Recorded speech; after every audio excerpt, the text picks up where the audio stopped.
It's 6:30 in the morning in the Maasai Mara. Each morning, Harris watches the animals in a reserve with the highest concentration of wildlife in Kenya.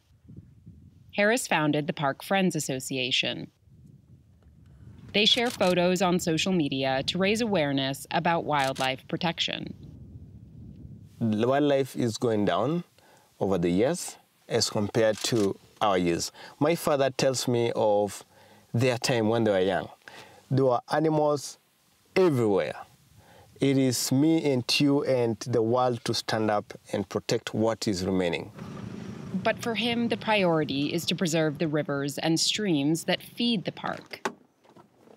Over the last 30 years, the number of people living nearby has tripled. It's an overpopulation that threatens the Mara River. As you can see, the Mara River, you can see the sand over there. That tells you the river is low compared to how it should be at this particular moment. It's the main source of water in the park. Without it, millions of animals that live here would die. Many hotels have opened on the banks of the river, providing stunning views for the hundreds of thousands of tourists who visit the Maasai Mara each year. See posts over 11,000 people. He had to build structures integrated with nature and close to the river. At €330 a night, his guests are demanding. All our tents are by the river. So the reason is because on their booking, all of the guests are asking they would like to have a tent by the river. But many hotels pollute water and frighten wildlife, forcing them to find new places to drink. A challenging task since most spots are nearly dry. For this hotel manager, tourists are only just beginning to grasp the issue. You'll find you might have a very, very big hotel, but people or the tourists will even go to the smaller ones, which are environment friendly. But hoteliers are not behind all of the park's ills. To identify the root cause of the drying riverbed, you have to go up the course of the Mara River. In Kenya, it's about 250 kilometers long.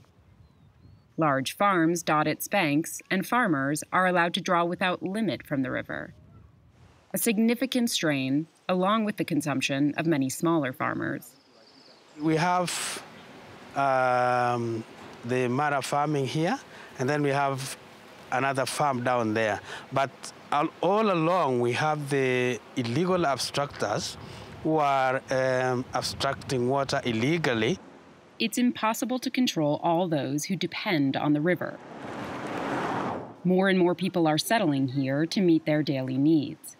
As a result, they also destroy forests located upstream, critical ecosystems to attract rains that feed into the tributaries of the Mara River.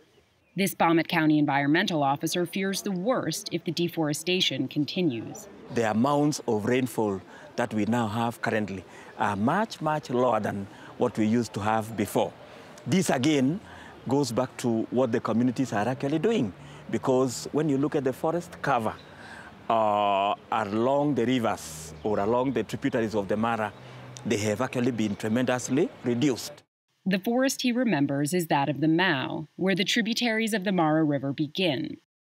Over the last 40 years, a quarter of its area has disappeared, replaced by homes and fields. Like this man, tens of thousands of subsistence farmers from nearby areas settled here thanks to its favorable climate. He bought this plot to plant potatoes. My family arrived here in 1990, and I actually moved to this side after I married in 2014, but my home is on the other side. After it was sold to us mainly by the Maasai, we had to do the clearing first because it was a forest. As the river dries up, the government is laying the blame on these farmers. Many have been ordered to leave their fields so that trees can be planted. The goal is for the river to be restored to previous levels and ultimately to save the ecosystem of the Maasai Mara.